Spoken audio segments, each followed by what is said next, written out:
Welcome to another In Wheel Time podcast, a 30-minute mini version of the In Wheel Time car show that airs live every Saturday morning, 8 to 11 a.m. Central. Shield.com. This is the world's favorite place to go for podcasting and live streaming. It's the In Wheel Time Car Talk Show. Just ahead, Jeff Yergovich of R&A Motorsports. He's going to join us, talk about the Blue Oval and stuff that he's got. Yeah. Mars has This Week in Auto History. I'll get you caught up on the stories making automotive news headlines. Howdy. Along with Mike Out of This World Mars, we always need more Jeff Zekin. I'm Don Armstrong. Glad you could join us on our Saturday morning live program. By the way, if you're listening on a podcast, this show is recorded and done live. We do it live and then record it as we go along. And that's done on Saturday mornings, generally between 8 a.m. and 11 a.m. on your live sources, including InWheelTime.com. There's a bunch. Yeah, and we also do it on Facebook. Well, to that point, if you got another second, we need subscribers. If you want to subscribe to us, we'll send you some good information and keep you updated on what we're doing, where we're going, and why we're doing it. we don't sell your information. No, we don't do that. And if you don't subscribe, we're going to send Mike to your house, and he's going to make you breakfast. You don't want that. You don't want that. You don't. So subscribe. Mike, if you were to make yourself your own breakfast, what would it be? 2 eggs, bacon, and some tomatoes. Tomatoes? Yes. Uh-huh. That's what I have for breakfast. And some hot tea. Okay. Yeah, Except when I'm working. Like this? Yeah. So what did you have this morning? Nothing yet, but Jeff's got a box of donuts over there I'm going to have here shortly. So, we went to Avalon Diner after the Chrome and Coffee last week, and the server, the waiter person said, "How do you like your eggs?" And I said, Fabergé. I like my eggs Fabergé. Yeah. Nice touch. We all do. Yeah. I wish that I could afford a Fabergé egg. Well, I actually held a Fabergé egg a long time ago, and it was in Hollywood, where the Fabergé store is. I'll be darned. Yeah, truly amazing. But at any rate, Okay.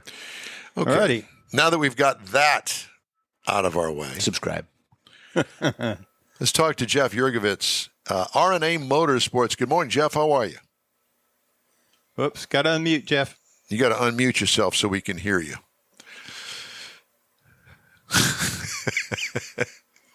Did you unmute yet? He's working on it. He's working on it. Okay. There's mute. There he is. There's mute. Good morning. Good morning. How are you? Well, I'm unmuted. That makes it a little bit better. It does. It does. Where are you located? I'm actually located in Arkansas, right outside Eureka Springs. Oh. Are you a Razorback fan? I'm not, but I'm a Chiefs fan. Does that count for anything? No, yeah. Well, it does, actually.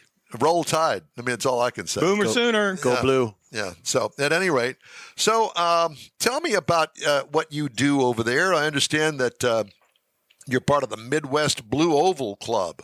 I got a feeling I know what the Blue Oval Club is. Something to do. That's correct. Something to do with a brand that starts with F. Well, yes. That's we started the Blue Oval Club in 2014. We felt going to the car shows and putting money in the pocket of the person doing the show was not advantageous to what our group was trying to do. What is your group trying to do? Well, we were trying to donate back to the communities out of the car shows. So we created the Midwest Blue Oval Club as a 501c3. We're a nonprofit organization. We strictly try to do car shows in small towns and donate 100% of the proceeds back to the local charities. Good for you. I commend you on that, sir. So over the years, we've donated hundreds of thousands of dollars back to local communities and charities that helps them throughout. But in the meantime, we're having fun with the car shows that we put on and the people that come see us at the car shows. And do you have any big car shows coming up, or are they all big to you? Well, they're all big to us, but we do. We have one here in Eureka Springs, which it was a Mustang show that had been going on here for years and years. And the gentleman that was running it had health problems.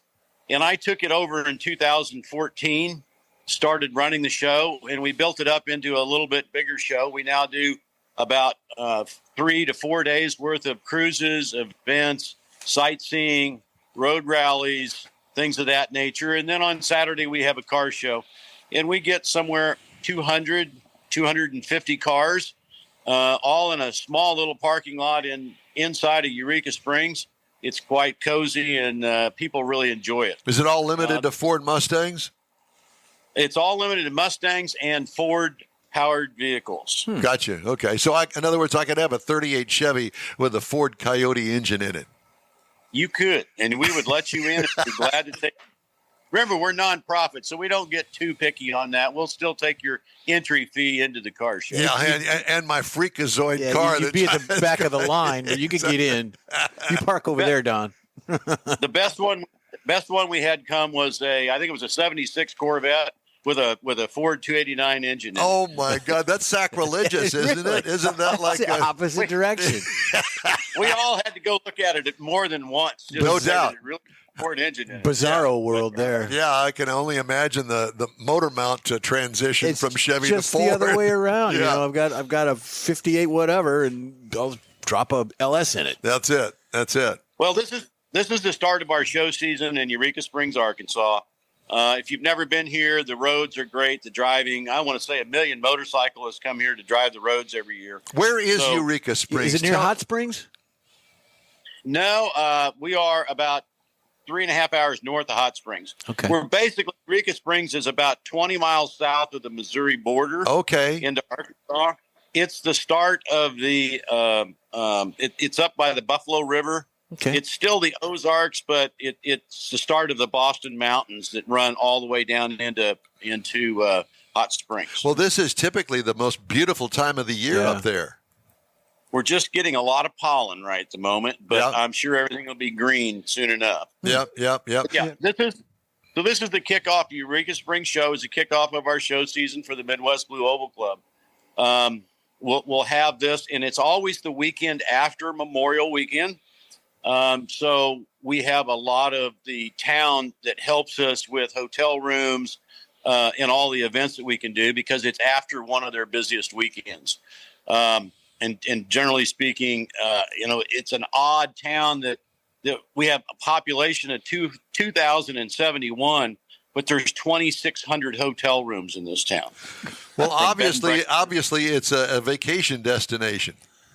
It is. It's also, I think somebody told me once there's more marriages done in Eureka Springs than there is in Las Vegas. Wow. You know, I've heard of Eureka Springs, but I didn't realize that it was only 2,000 people that call home there.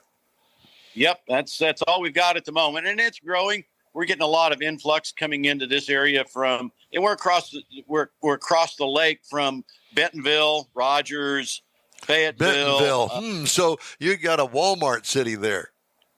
We do. We have Walmart store number one. Wow. Do you really? Is that where it is? Oh my God! You're north of Joplin. We are south of Joplin. South of Joplin. Okay. Yeah, the northern Arkansas. Gotcha. Yeah. And then speaking northern Arkansas, really pretty area in Arkansas. It's not even, doesn't even feel like it's part of Arkansas just based on the mountainous that's here. Jeff, what do you do for a living? Well, I'm actually retired now. You introduced me as R&A Motorsports, but that was when we were in Lee Summit, Missouri. I had that business for 20 plus years. And when the pandemic hit, we kind of slowed down a little bit. We decided to move to Arkansas. Now we're a subsidiary of R&A Motorsports. We are Yellowstone Mustang Ranch. And we are assembling and building Shelby Mustangs right now. And we have. Wait a minute. I didn't. Are they still in business, Shelby Mustangs? He is. Well, I know that you are. Restorations or what? These are all restorations, and we take a complete car and disassemble it and hand build every single piece from scratch. If we have to, or restore the actual piece that's there. I can give you a little heads up or a look here if I turn this. Yeah, around. Please do. All right, so here is the actual shop, and we tell people that we build your car on a piece of white carpet. Well, that's true because we can come and go out of your car without having shoes on and scratch up things coming and going as we build the car. This particular car is a 67 Shelby GT500. It had just come out of the paint shop. It is starting assembly right now. It's in a stage where the headliner goes in first, and then we work on the dash and the glass, assembling the car. It's completely apart. Pieces and parts are all laid out. where we can start assembling. How long have you had the car? And is there a usual time frame that you do these complete restorations? Does it take years? About 18 months, sometimes a little less, depending on how rough the car is. This is where parts are all cataloged, looked at. Here's a part that's been restored, but here's a part that hasn't been. So we start and clean all that stuff up. We've got the equipment. This is a parts tumbler where the parts are put in there, so they massage to look fresh and new, bare metal. How big is How big is your shop, parts Jeff? laid out that we've got to work on. How many square feet you got there? We're in a 40 by 70 facility, and this is just the assembly room, basically for the cars. We have a complete parts department, and then we have another storage facility across the street. Wow, that's impressive. How many folks you got working with you? Me, myself, and I, all three of us. Oh, wow. Oh, my gosh. You doing all this on your own? I am. I have a little assistance that comes in every once in a while, but I've been doing this for quite a while. I'm pretty used to assembling and building cars. And it's the small parts that take a lot of time. For instance, here is a set of original power steering hoses, and I am duplicating them with new ink stamps and numbers. I could spend hours putting all that together. What do you have, a cot in the back room that you just kind of live there? Actually, it's my house too. So that's why I'm in a garage that's carpeted. Oh my gosh. So you've got every car guy's dream to have a huge shop in the back. You go out there and quote unquote tinker and make a living at it. Correct. I get cars in. This car's in from Arizona. It was purchased at an auction, and then it was sent here for me to do some detailed cleanup on it. It's got a lot of, from dirty exhaust to rusty drive shafts. And we to can't give you have an that. example, I've kind of put together, I've got a done car here, and this will give you an example of how nice a drive shaft looks. Oh, yeah. It's clean. Looks brand new. And the exhaust is all done properly with date codes, part numbers, all things of that nature that all goes into the car itself. This particular car was purchased and delivered to New York in March 27th of 1967. It was supposed to go to the New York Auto Show on April 1st. I have warranty paperwork on it that indicates they had a problem on March 28th where they had to rebuild the engine. Oh, this wow. particular car is a factory supercharged Shelby that they only made 28 of. Wow. It's a GT350. All the supercharged cars were GT350s. And so this car has an interesting life story where before it ever left the dealer, it got rebuilt. My gosh. This is absolutely fascinating to me. I want to know more about you. How did you gain all of this knowledge in Mustangs? Well, it started off in the early 70s where I was able to luckily enough, purchase a 68 Shelby for the measly sum of $3,500.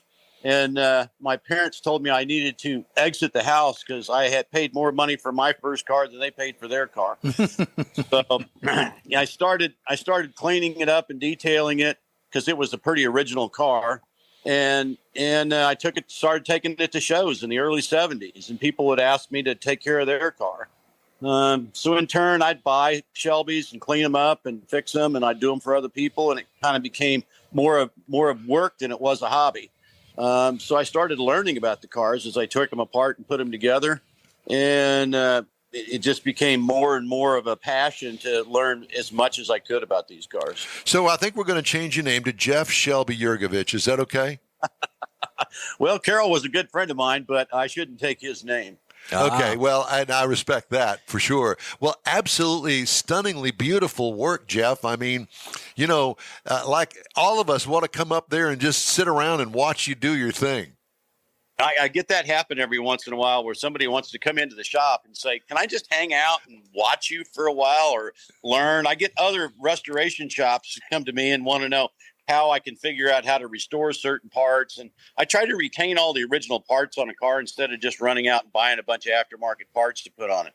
So you got to be somewhat thinking on how you're going to restore pieces and parts. I do a lot of carburetors. I do a lot of distributors for people.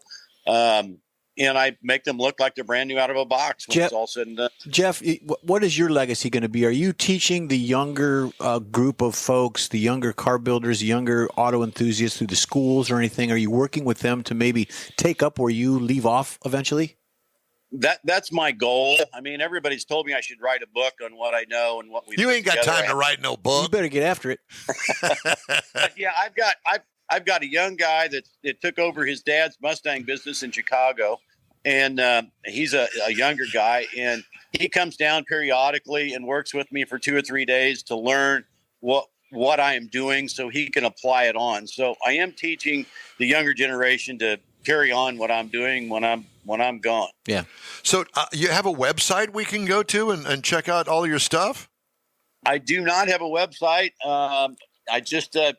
Once I closed the main business down, I didn't renew any of that stuff to get up there and do it.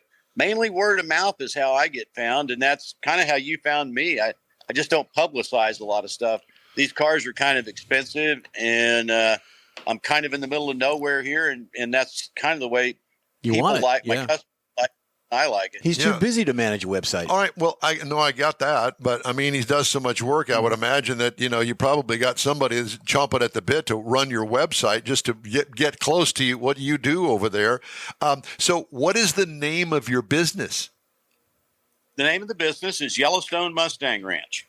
Okay. Yellowstone Mustang Ranch. You got that, Mars? Yeah, I wrote it down. And he's got another, his event's going to be, we were talking about vacations earlier, his event's going to be the weekend after Memorial Weekend. But then he's got a buddy that's going to be on our show next week that's got an event the next week. So if you want to go on vacation for a week, you can actually make both of them.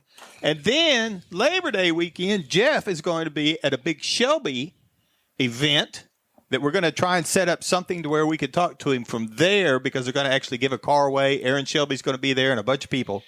Well, perfect. I'm excited. I'm also on the board of directors for the Mustang Club of America, and I'm also the assistant national head judge for all the Shelbys 65 to 70. Wow. So a fellow by the name of Randy Weldon. Randy Weldon, really good. I was with Randy all weekend at the 60th in Birmingham, Alabama. I was helping run that event, and Randy was our spokesman on the microphone down at the track all day. Yeah. Well, we just had him on recently. Yeah. He said to tell you hi. Yeah. We talked to Randy. We talked to Randy all the time. And listen, we're all jealous. We want to come see you. Yeah. And I can't think of a better place for you to be than Eureka Springs up there in Arkansas. And it is great to talk to you. Great to meet you. We love your business, and we want to stay in touch with you. You got anything new? Please reach out to us and let us know that you got something to talk about. We'll have some time to talk about some of these cars particularly, and then when we get to the Shelby Collection Museum in Boulder, Colorado, you'll really enjoy that. I can take you on a tour. We actually have the Ken Miles GT40 there that he won Le Mans in. Very nice. Very nice. Cool. Midwest Blue Oval Mustang Club. Jeff Yergovich, it's great to talk to you, my friend. Thank you, sir. Take care. You too. Golly. I know. Yeah. He tried to, when we were talking, he tried to go across the area there to some of his other buildings, but his internet wouldn't quite reach over. But it was enough that you could see all these valve covers. All these parts that he's accumulated over the years. It's just amazing. Love that. Which, I wish I'd have zoomed in on that back when I was really, really, really into the drag racing thing. But, minds wander. Yeah. Especially mine. You had to have something to grab you.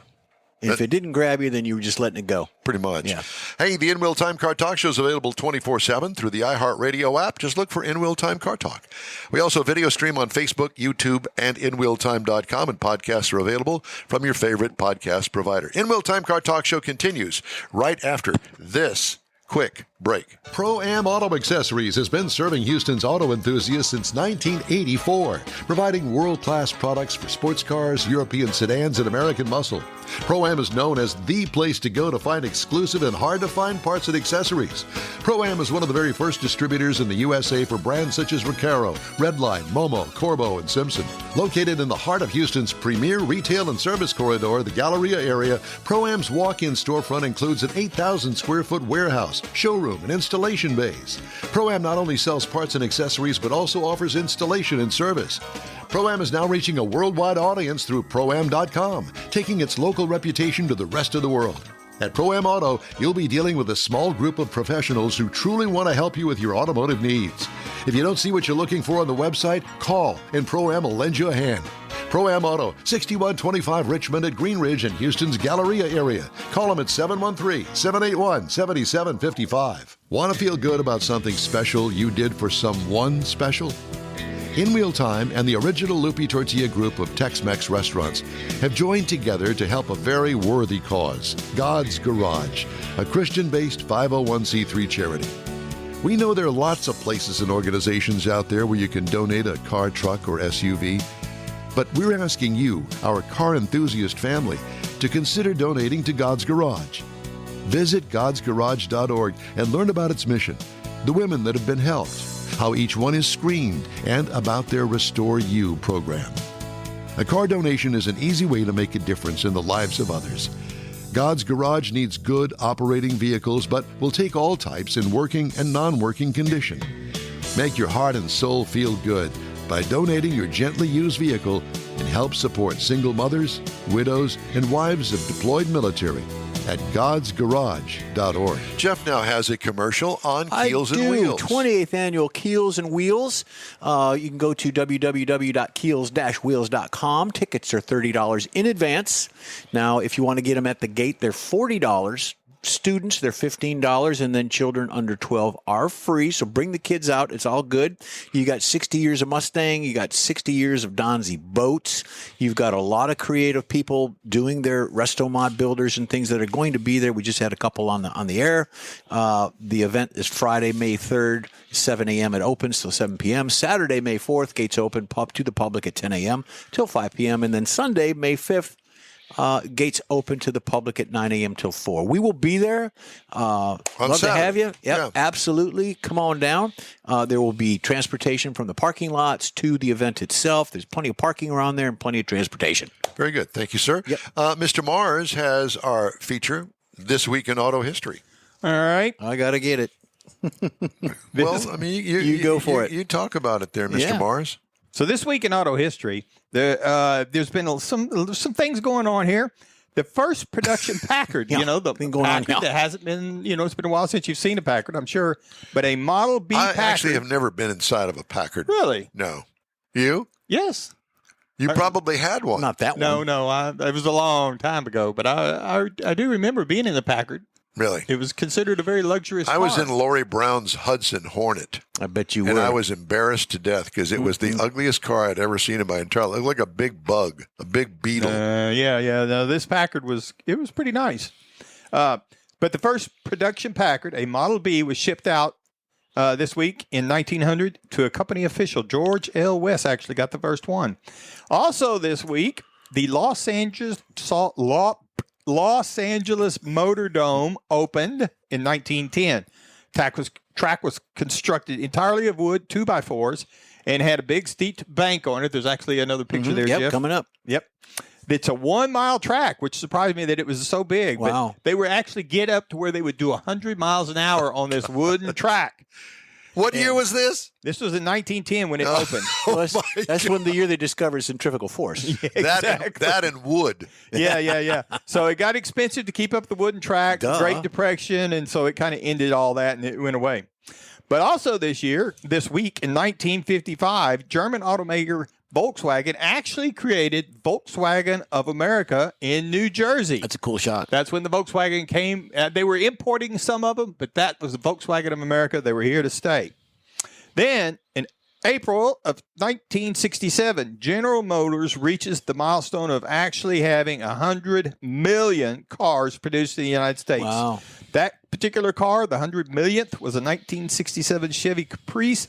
And the other thing was they were the first manufacturer to actually reach that milestone I'll be darned. creating 100 million cars. And they were all recalled the next year. That's it. Got some of the stories making automotive news headlines this week from the pages of Automotive News. NASCAR driver who crashed in a race last month and then threw his bumper cover at a rival's car as it sped by his picked up a new sponsor, a company that makes aftermarket bumpers. That was very cool. Video of Joey Gase throwing a piece of his wrecked Chevy Camaro SS at fellow driver Dawson Cram went viral after the Toyota Care 250 race in Richmond, Virginia, racking up millions of views online. Maybe you've seen it. Days after NASCAR assessed Gase a $5,000 fine, he signed a deal to make bumpers that deliver, the primary sponsor of his Ford Mustang Dark Horse in August. The company's logo already began appearing on the rear bumper of Gase's number 53 Mustang last week. Joey Gase's intense racing passion mirrors our dedication to delivering top-notch bumpers. Bumpers that deliver, which is based in Grand Rapids, Michigan, said in a statement.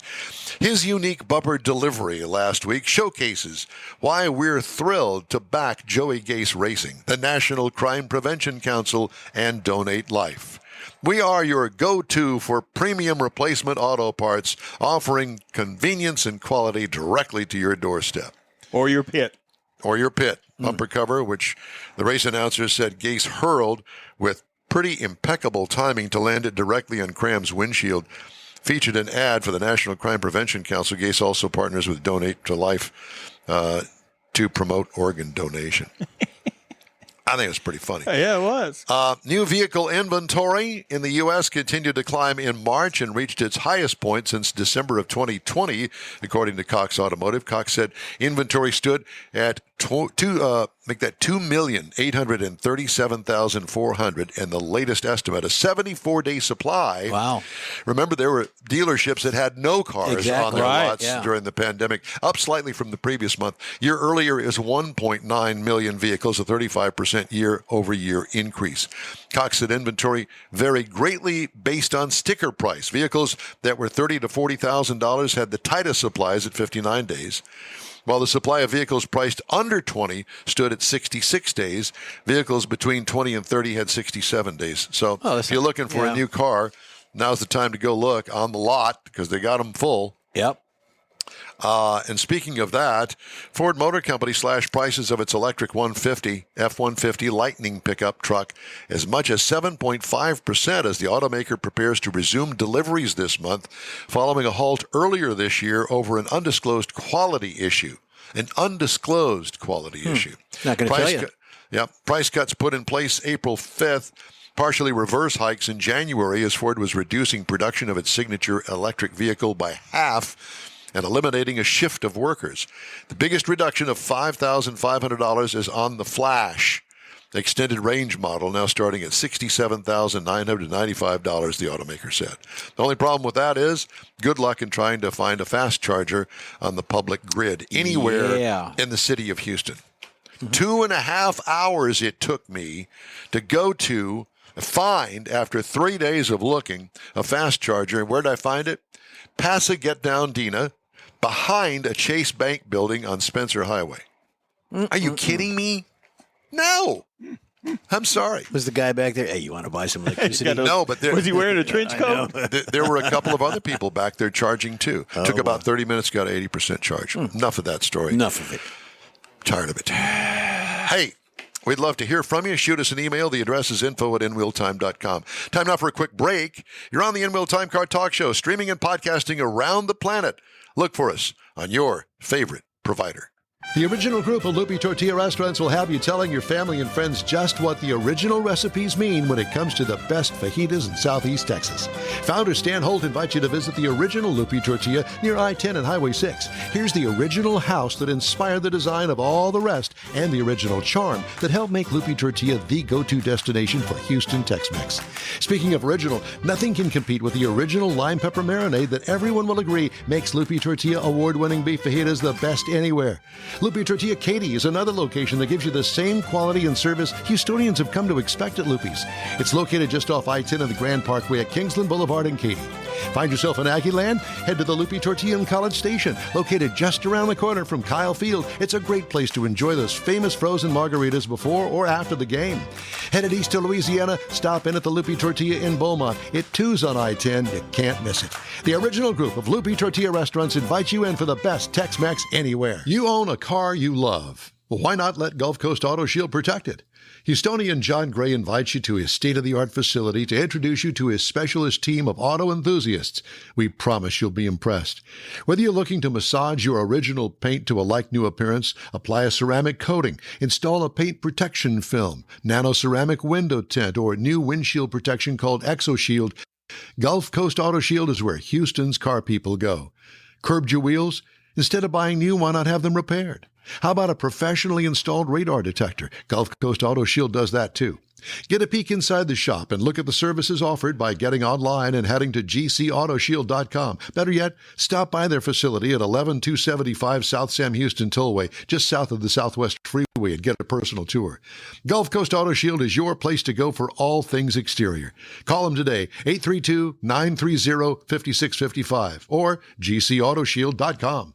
That's it for this podcast episode of the In Wheel Time Car Show. I'm Don Armstrong, inviting you to join us for our live show every Saturday morning, 8 to 11 a.m. Central on Facebook, YouTube, Twitch, and our InWheelTime.com website.